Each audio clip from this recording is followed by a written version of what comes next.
Operasi Ketupat Agung 2024 dalam rangka pengamanan Idul Fitri 1445 Hijriah berakhir hari ini Selasa 16 April 2024. Seluruh Satgas bekerja maksimal sehingga target sasaran yang dicapai 100%.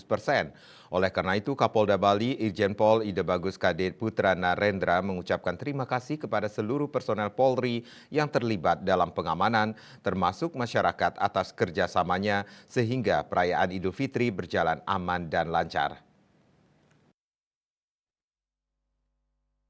Kapolda melalui Kabid Humas Kombes Polisi Jansen Afitus Panjaitan mengatakan operasi Ketupat Agung berjalan sesuai rencana dan seluruh Satgas sudah bekerja maksimal.